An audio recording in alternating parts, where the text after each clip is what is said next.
up, Sauce Gang, and welcome back to the channel. Hot Sauce Beats are with a banger reaction for you because Mark Rober is back with something I thought was over, I never thought we would see again, and I am talking about Car Thief Gets Instant Comma, the final Glitterbomb 6.0. That is right. Apparently this one's the finale of the finale. And this is sad because this is one of the best series on YouTube. And it's instant karma to these car thieves. So I'm beyond hyped to see what happens. But before we do, make sure you show Mark Rober some love by subscribing to his channel. And fam, we are less than 5,000 subs away from 100,000. So if you haven't yet, please smash that subscribe button and join the Sauce Gang family. We're trying to get there by Christmas. But enough talking, let's get to reacting and roll that bomb ass intro. Hot Sauce Beats is finally here. Hot Sauce Beats is finally here. Eat, sleep, make beats. Eat, sleep, make beats. Hot Sauce Beats. Woo, woo. Oh, who's ready for some karma? These guys just broke into my car in San Francisco and stole my backpack. But what they'll soon find out is that thanks to some high-tech glitter and fart spray delivery mechanisms, that's no ordinary backpack. Ain't nobody back there, right? And this guy's also trying to break into my car, but what he doesn't realize is those are bulletproof windows, because that's just funny.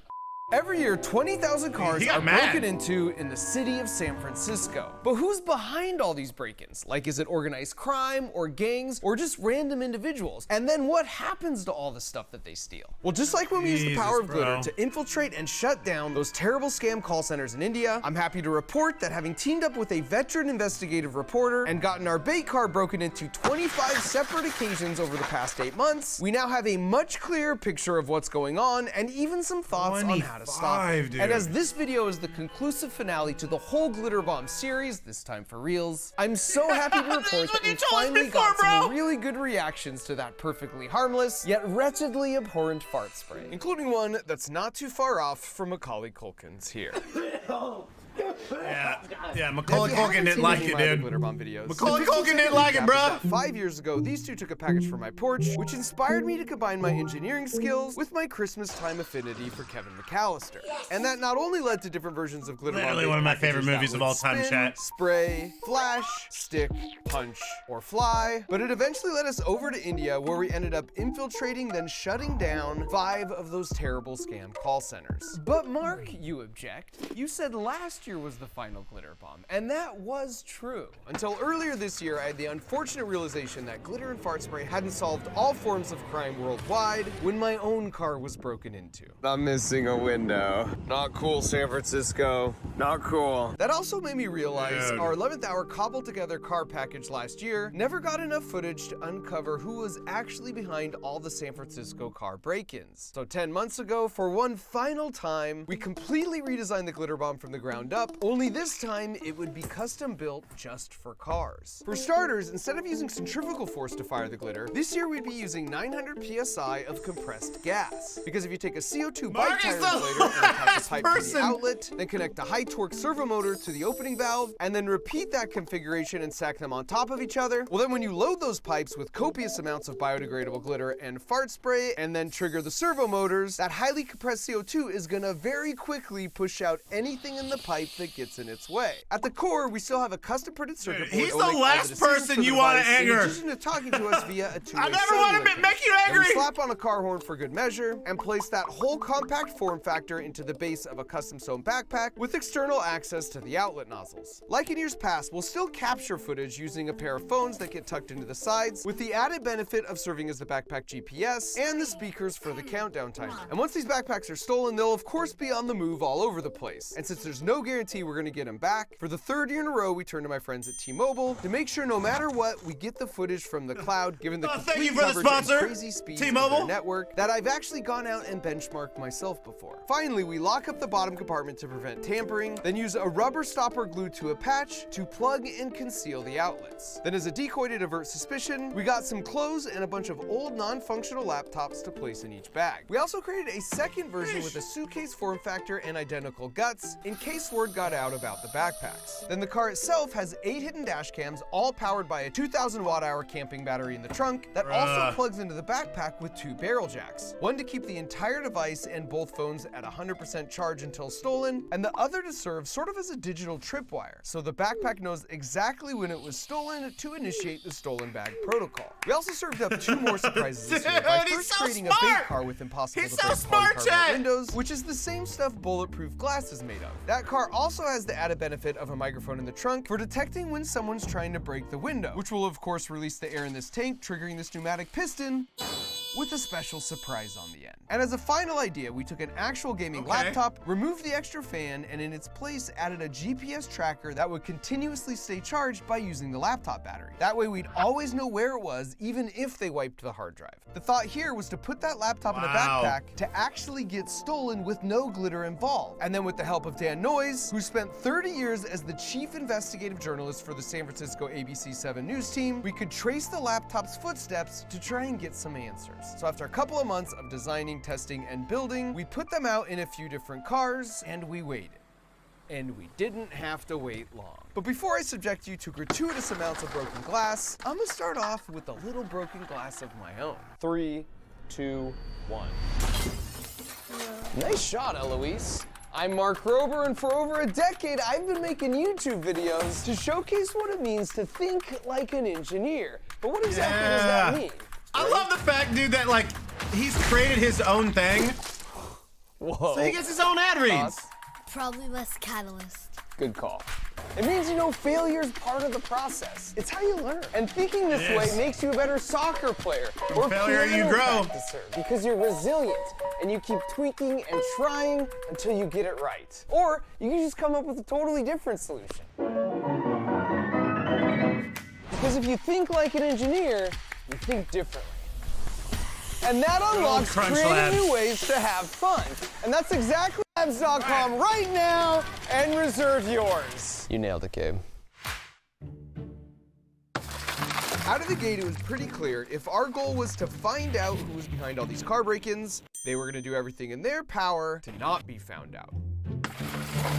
But the advantage of teaming up with an 18-time Emmy Award-winning investigative journalist is that when one of our 8 cameras catches these guys nearly causing an accident, we can play it back so Dan can run their license plate, which must be precisely why they'd removed their license plate. Thankfully, on our 3rd break-in, our luck improved. And this time, we struck pay dirt. Because once Dan ran the license plate, he made a shocking discovery. Turns out, this car belonged to a longtime SF State College professor who also sits on the board of a prestigious Oakland charter school. And so like any good investigative journalist, Dan found his home address and showed up to confront him. Except he turned out to be a really nice guy who informed us that his license plate was stolen from his car a few weeks prior. And what Dan would eventually learn on nearly all the vehicle ain't stolen, the license plate. Of our operation is that not only do the thieves commonly drive around with stolen license plates, We got Georgia plates. but they tend to steal from a similar color and model as their own vehicle to avoid an obvious mismatch. So the car thieves showed they could handle our cameras and investigative techniques, but now the question was, how would they handle a little bit smart, of bro, they smart. Spoiler alert, not very well.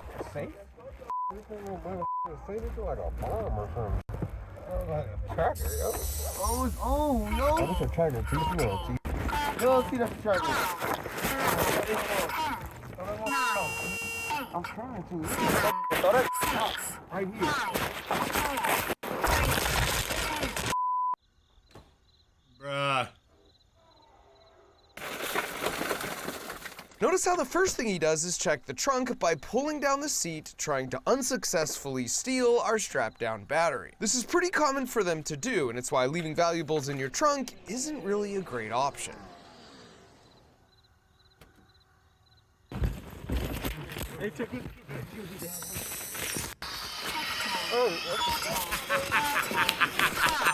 That's called karma.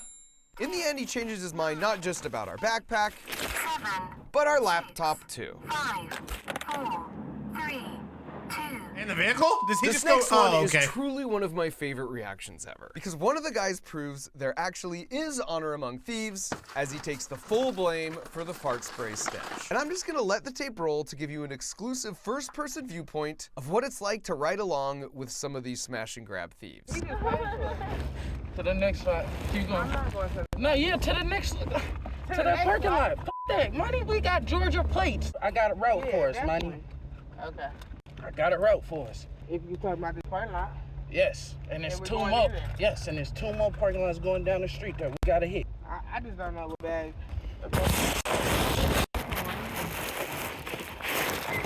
Sorry, baby.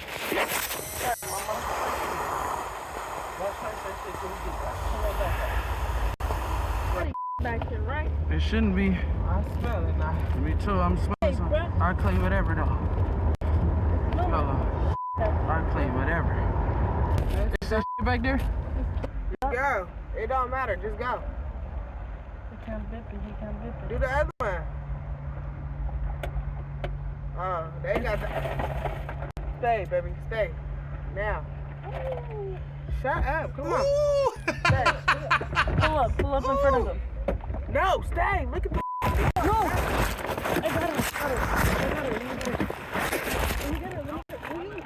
I got it. I got it. On the front.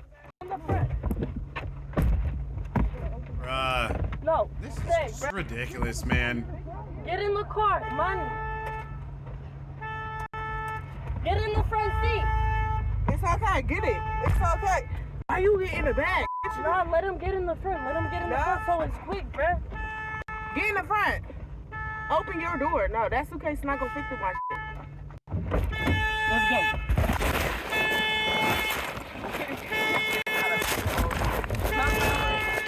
Go left. Keep searching. We're going back to the first one. Hold on, nah. Oh, you heard that sound. 15, 14, 13, 12, 11, 10, 9, Go. 8, 7, 6, And we were surprised to learn that more than half of the steals weren't from thieves traveling in Yes! cars. But that still leads them to developing their own strategies. For example, this guy here has already scoped out and wants to steal our backpack. The problem is all these people over here would see him. That is unless he just waits for the perfectly timed obstruction.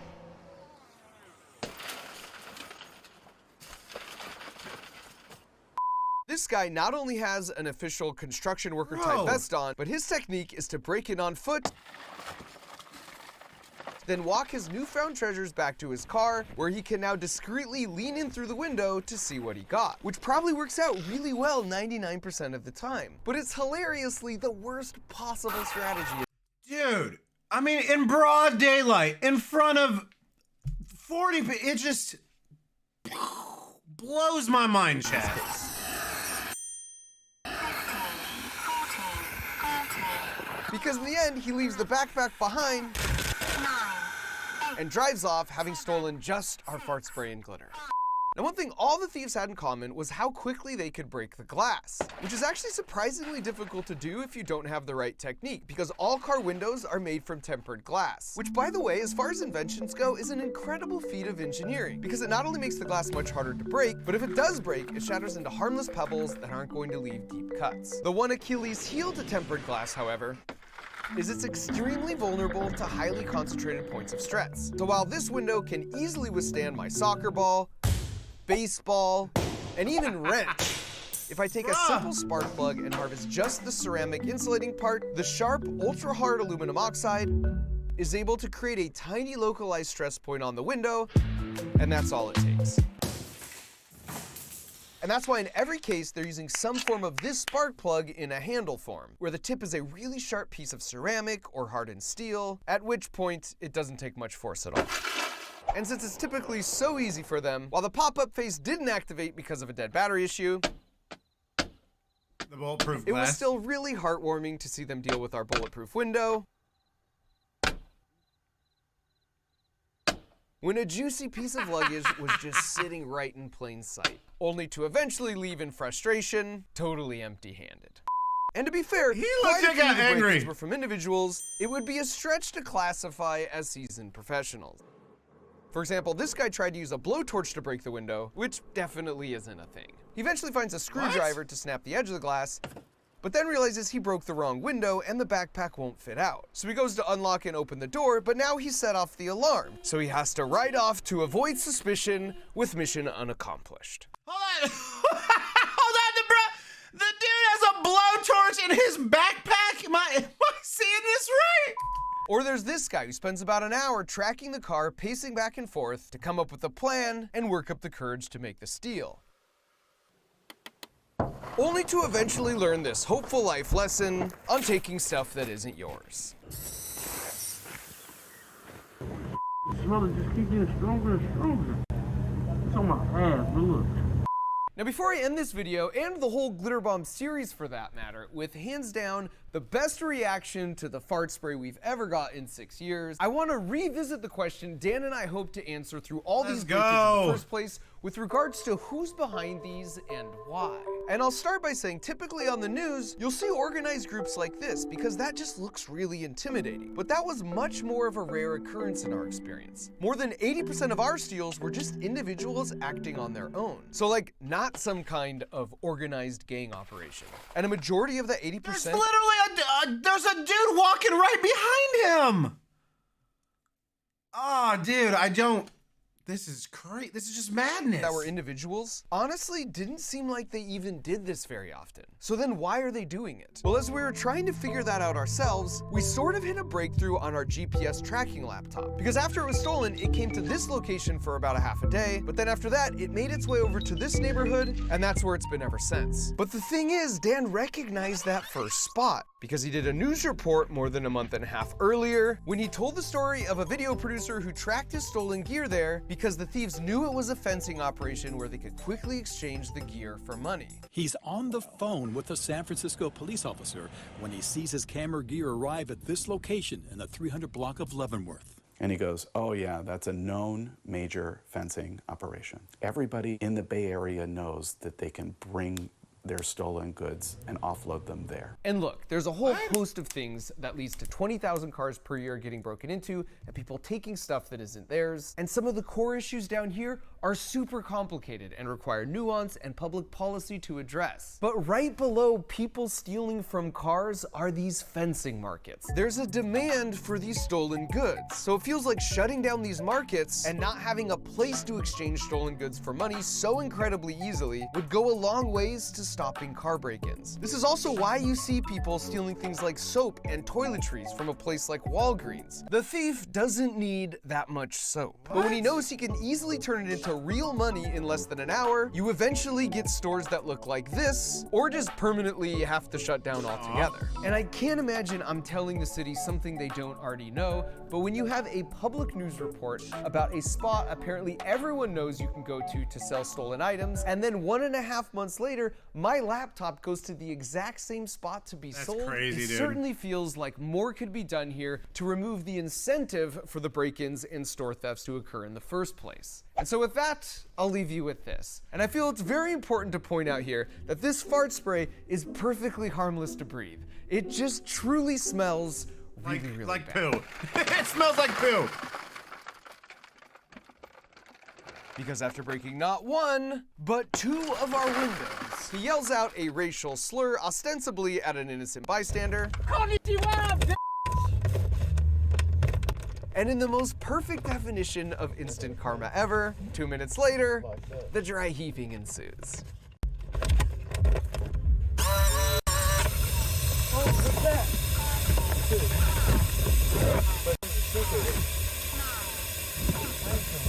Toss it. You hear him? Toss it. I'm gonna toss it. Stop driving.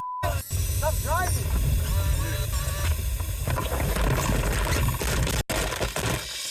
Recovery sequence initiated.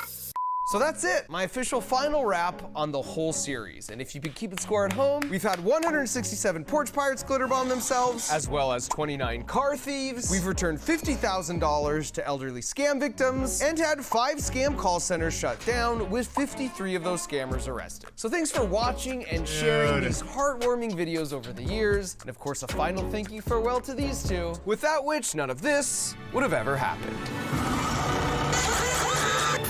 go.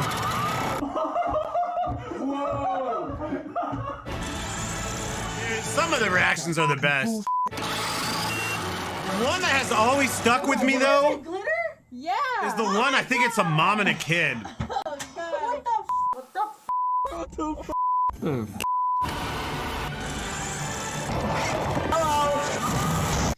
Hello. Ew, I smell it. That might have been the mom and the kid. Okay. Smells like shit in here.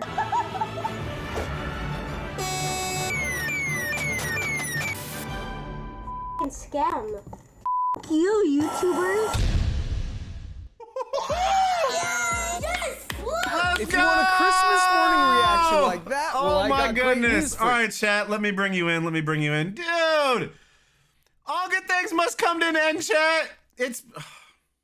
I'm glad we got one more though, because I wasn't ready for this to end. And again, the last one I thought was the finale. And dude, some of the reactions are just the absolute best. But what really blows my mind is just like, just the ones that do it in broad daylight, or like, again, there's people walking behind them like they have no fear. They give 0 Fs. And I mean, I guess they don't fear prison. I don't know, man. Absolutely blows my mind. I can't even comprehend doing that. But I think that's because we're also not criminals, and non-criminals can't comprehend what criminals do. So I don't know. But Mark Rober, thank you very much for giving us this finale. Again, it is a sad day, but I wouldn't be shocked if he does something different.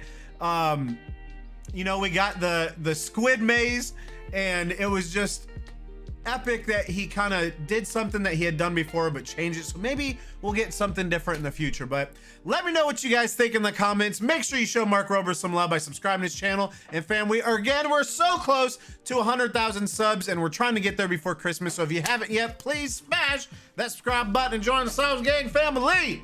Enjoy the rest of your weekend, and remember, it's eat, sleep, and make beats, and as usual, be kind to one another. That's all I got. Boom, I'm out.